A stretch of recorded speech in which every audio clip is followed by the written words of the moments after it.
The predator's cubs went missing. They were found, sleeping on a human's chest.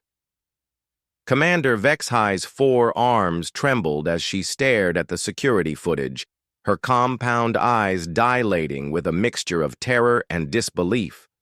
The Zephyrian apex predator stood nearly 8 feet tall, her chitinous exoskeleton gleaming under the harsh lights of the space station's security office. But right now, she felt smaller than the tiniest scavenger beetle. "Show me again," she rasped through her translator, her voice carrying the undertones that would normally send prey species fleeing in panic. Security Chief Martinez, a stocky human with graying hair, replayed the footage with practiced efficiency. The timestamp showed 3 hours ago, when Vexhai's twin cubs had somehow escaped their quarters during what should have been their supervised rest period. The young Zephyrians, each the size of earth panthers despite being only 6 months old, had razor-sharp claws, venomous spines, and instincts honed by millions of years of evolution to hunt and kill. They disappeared from Corridor 7G, Martinez explained, his voice steady despite addressing one of the most dangerous species in the Galactic Federation. "We tracked them through the ventilation system until—" The footage switched to a new camera angle. Vexhai watched in stunned silence as her cubs emerged from an air vent into the human residential section. What happened next defied everything. She understood about her species, about humans, about the natural order of the universe. The cubs had padded silently into the quarters of Dr. Sarah Chen, a xenobiologist who had been working late into the night. Any rational being would expect carnage. Zephyrian young were notoriously aggressive, their hunting instincts often overriding their still-developing intelligence. They had killed full-grown thulicans before they could walk properly. Instead, the security footage showed something impossible. Dr. Chen had looked up from her datapad as the first cub entered. She should have screamed. She should have triggered the emergency alert. She should have been torn apart within seconds. Instead, she had smiled. "Oh, hello there." Her voice came through the audio feed, soft and gentle. "You two must be Vexhai's little ones. Are you lost?" The cubs had frozen, their predatory instincts clearly warring with something else, something that no Zephyrian scientist had ever documented. The first cub, Kethra, had tilted her head with what could only be described as curiosity. The second, Mordan, had taken a tentative step forward. Dr. Chen had slowly set down her pad and extended her hand, palm up. "It's okay.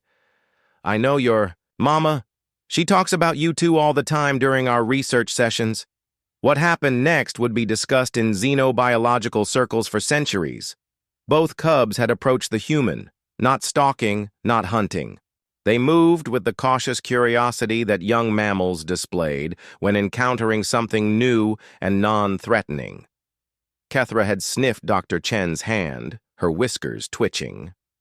When the human gently stroked behind the cub's auditory ridge, a gesture that should have triggered a violent defensive response, Kethra had done something unprecedented in Zephyrian evolutionary history.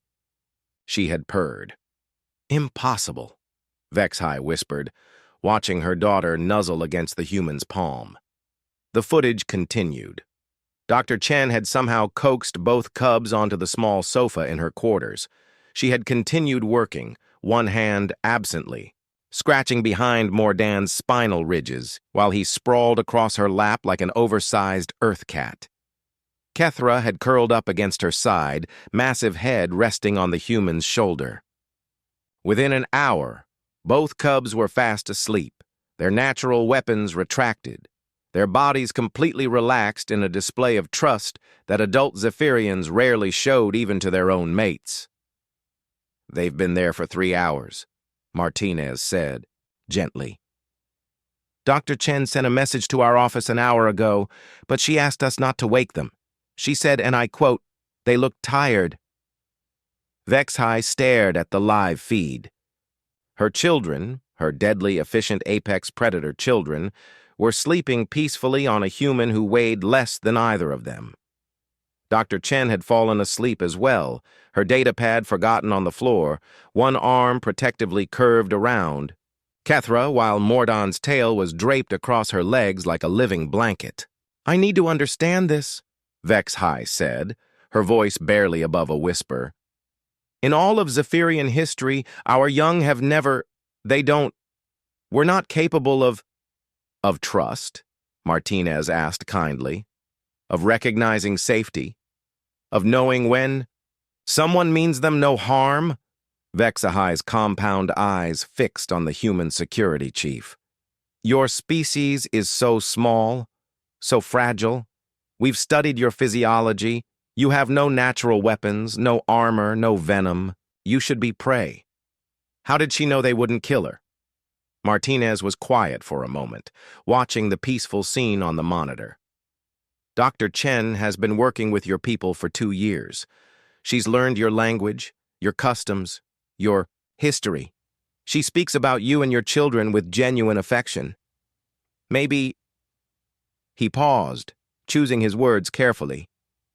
"Maybe your cubs can sense what we humans have known all along. Which is? That being the apex predator isn't about having the sharpest claws or the deadliest venom. It's about knowing when not to use them." Martinez smiled. "Dr. Chen saw your children as exactly what they are, babies who got separated from their mother. And somehow, they recognized that she saw them that way." On the monitor, Kethra stirred slightly in her sleep, nuzzling closer to Dr. Chen's neck. The human unconsciously tightened her protective hold, even in sleep. Vexhai felt something shift in her understanding of the universe. Perhaps the humans' greatest weapon wasn't their technology or their adaptability.